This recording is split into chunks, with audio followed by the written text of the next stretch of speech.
We are often asked by beginners how to keep right angles in square woven items. So today we've decided to devote a short tutorial to this topic.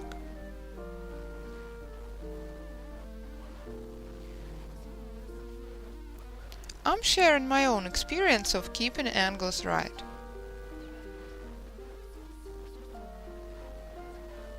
I've got my experience from other masters. I try my best to follow all the news on how other weavers cope with this or that task. The more experienced you are, the right angles you get. However, beside experience, you should get skill. I hope that my experience will help many beginners to solve this problem. For weaving a square box, I've used such a workpiece made of a Lego construction set.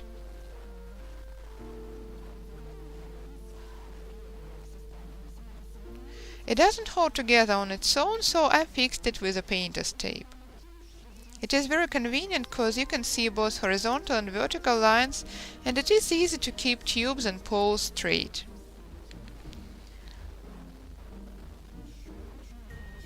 It is also convenient because it doesn't curve inside. If the base is rigid, you can keep angles right. If you weave round a soft cardboard box, you can't weave an item with perfect right angles. Or you can use a rigid cardboard box, for example the one like this. I have created a woven item with the help of this base rather successfully. However, I've taken the cover off and filled it with grain tightly in order to prevent it from sagging. In this case, you can use it as well. Recently, I've tried another method. You can apply it if you have to weave a box of required size. I found other weavers' ideas on the web. They make use of such plastic panels and plastic angles. It is a practical method if you have to weave an item of a given size. The only thing is you have to provide additional weight. It does keep the shape well, it doesn't bulge. As an additional weight I've used such a brick. I've put it onto a foundation and woven an item round it. As a result, I've got a box with right angles too. And of course I've been using such a loom for weaving a square bottom for quite a while already. You can weave a square bottom in different ways, in the rope-like or printed cotton technique. This time I've combined rope and printed cotton. I like this method because I don't have to insert any additional poles later. 3 rows in rope-like technique, then add a pole by means of printed cotton technique, 3 rope-like rows, printed cotton pole, and so on up to the required size. You detect the required size by fitting a base form on. So the bottom is ready. Take a loom off and perform the following actions. In order to get an angle right, you have to make it volumetric. That's why I adjoin additional poles. There have to be 3 poles in each corner. Here is 1 pole. These are going to be working tubes, so I stick 2 additional poles to each corner.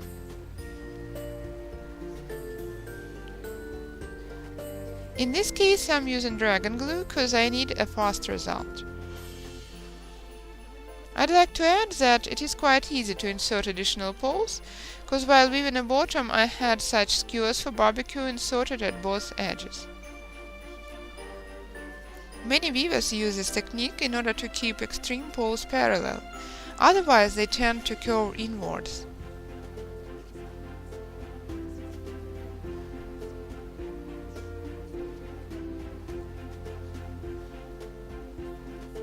That's why when finishing weaving a bottom, I take skewers out, and additional poles are easy to insert into their place.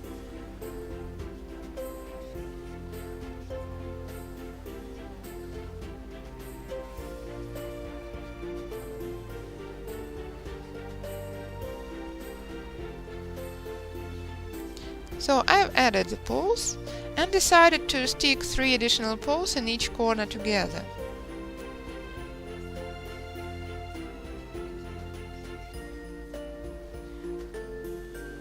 Moreover, I don't unite them in a row, but rather as a batch, cause we need volume in the corners.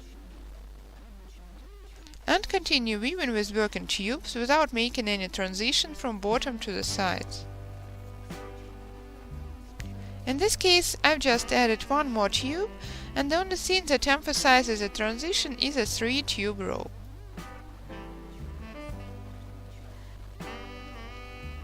All weavers know that the first row is rather difficult to weave and to leave tubes at the same time. By the second or third row, they are going to stand like real poles. Try your best to straighten the poles and create right angles while weaving the first row, 3-tube row. Reach the corner, hug it carefully, hold the corner,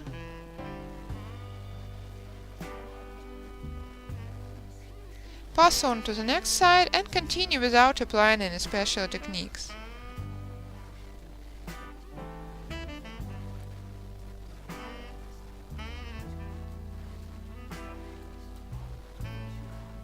In future, while hugging the last but one and the last poles, I press them tighter to the form than in other cases.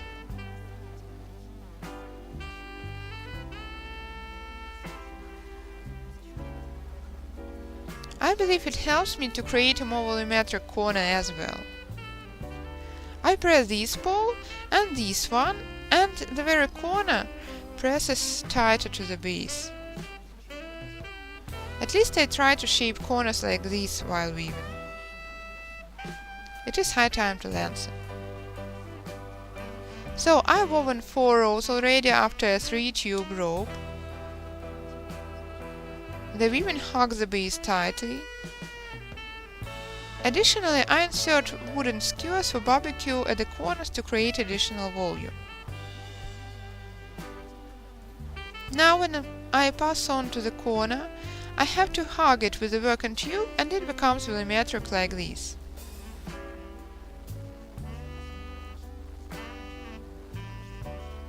A skewer plus 3 poles, I hold them tight every time I hug a corner.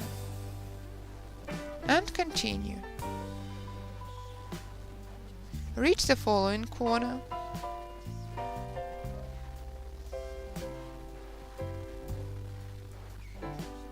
Add a skewer right to the 4th corner.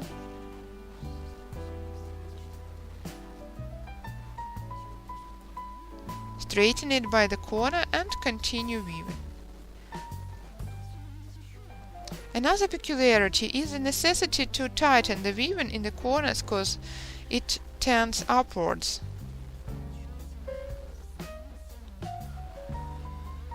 That is why while weaving the very side I don't press the weaving too tightly. Well, I do, because otherwise it would be too airy. However, in the corners I do press the weaving especially tightly. Do you remember I mentioned at the very beginning that for the corners it's very important to press the preceding and the following poles tightly to the base. The central pole in the corner has to remain volumetric. This way, by means of a volumetric corner plus pressing the neighboring poles, you get a square corner. As a result, you get it like this. Quite straight.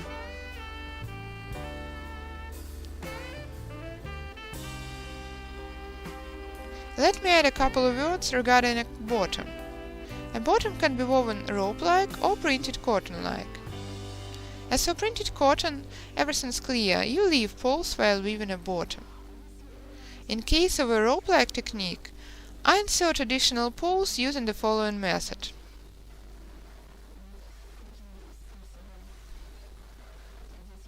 Here I have added waist ends, because these shelves will not be subject to much load. As for large boxes, I believe they require long doubled poles.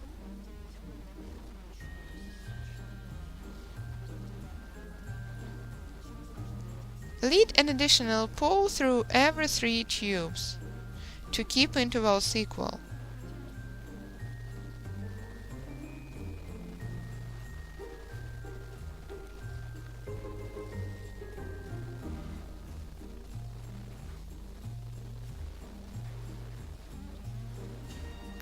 Now I've got 2 additional poles. Indent 3 tubes more and lead another pole through. I've taken the skewer off and I can easily insert an additional pole through a gap left after the skewer. That's why you can easily handle a knitting needle and insert additional poles this way.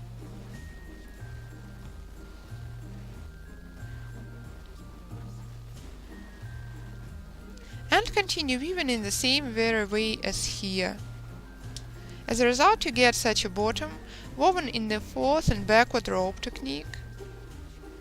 A transition emphasized with a 3-tube rope, and the corners are woven in the same very way, by adding 2 poles to each pole in the corner and hugging in the same way as in the previous case. Hope my experience will help beginners to master the skill of weaving square corners.